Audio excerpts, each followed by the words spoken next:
Hey everyone, so today I'll be teaching you how to find a limit of a function numerically.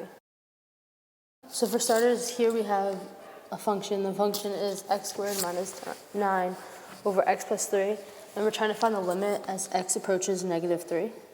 So the first step that you always want to take is plug in the number that you're trying to find the limit of. So for example, we plug in negative 3 in this case. So when we do so, we get negative 3 squared minus 9 over negative 3 plus 3, which gives us 0 over 0. When you have 0 over 0, you know that you need to use another method to find the limit of the function at that point. So to find the limit of a function numerically, you're going to make a table. So we're trying to find the limit at negative 3, so we're going to pick numbers very close to negative 3. So we want them just greater and just less than, and a little bit further apart so we can see what it is approaching as x approaches negative 3. So this is just a number line explaining why we chose the numbers we chose. So it shows negative 3. So negative 2.99 is just greater than negative 3, and negative 3.000 is just less than negative 3. So we'll use those numbers to figure out exactly what the limit is when x equals 3. Once you have your table of numbers that are very close to and around negative 3, you plug them into the function. So here are the 3 numbers being plugged into the function. And then in the end, you make a table which shows all of the numbers. And as you can see in the table, the numbers get very close to negative 6. So we know that the function is approaching negative 6. So that is how you find the limit of a function numerically. Hey guys, I'm Henry Hu. After learning all the ways to find out limits, I'll teach you the easiest way to find limit, which is L'Hopital rule. L'Hopital rule is named after the French mathematician William de L'Hopital, who lived in 17th centuries. L'Hopital rule uses derivative to find out limits which are in indeterminate form. It is really simple to decide when can we use L'Hopital rule. When we plug the value of x into the limit, and we get 0 over 0, or positive and negative infinity over positive and negative infinity. So here is where L'Hopital rule takes place. Every time when we meet these indeterminate forms, we can apply L'Hopital rules, which is really simple. Just take the derivative of top and the bottom. Okay, so here we go. Let's do an example question. When you first look at this limit, you can't necessarily simplify top and bottom. So we plug in t equals to 1 in there. And we have 0 over 0. So it is in an indeterminate form right now. So we can apply L'Hopital rule, which is take take derivatives of both top and bottom. By taking the derivatives, we will have 20t cubed minus 8t at the top, and negative 1 minus 27t squared at the bottom.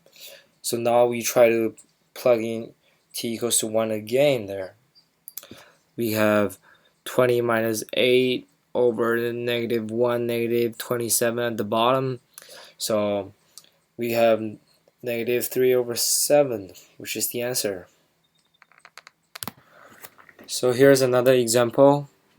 This is not really clear, so I'll just tell you that is limit when x approaches to infinity and e to the x over x squared.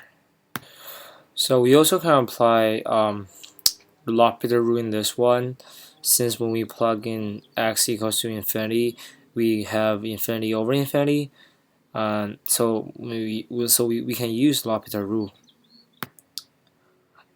As we take derivatives of both top and bottom, we have e to the x at the top and 2x at the bottom.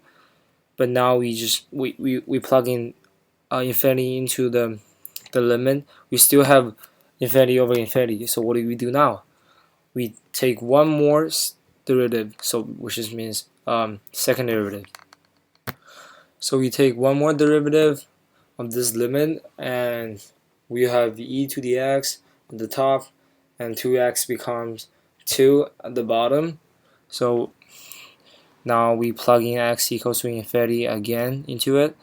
We have infinity over 2. So we know that like infinity over some number is infinity. So the answer is infinity.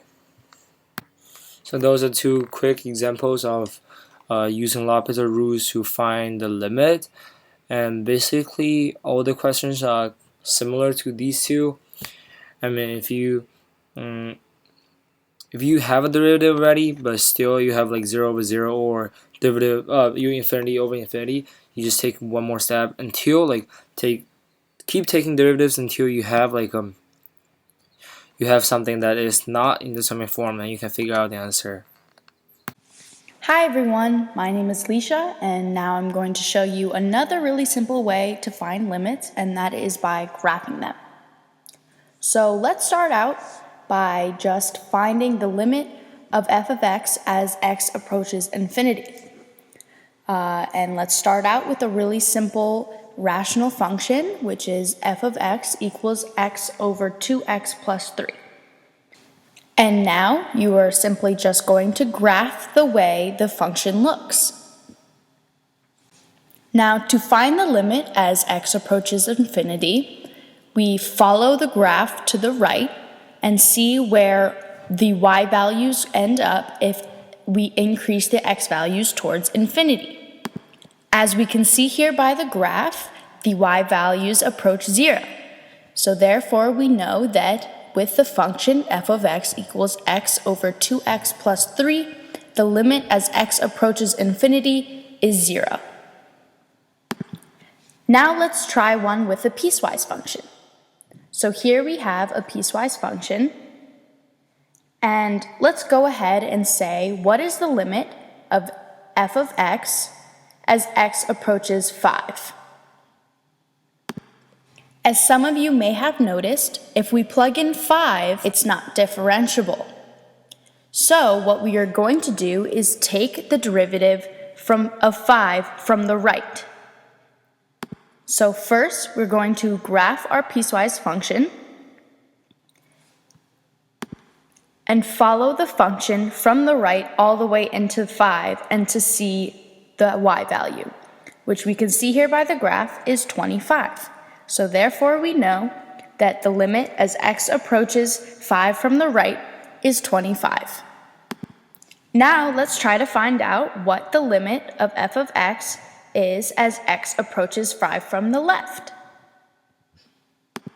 If we look back at the graph and follow the function in from the left to 5, we can see that it's an open circle on 9. Therefore, the limit as x approaches 5 from the left is 9.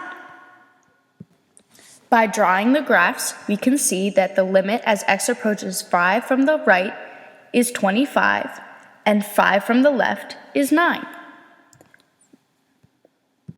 And that's how you use graphing to find limits. Thank you for watching. Best of luck in your future assignments.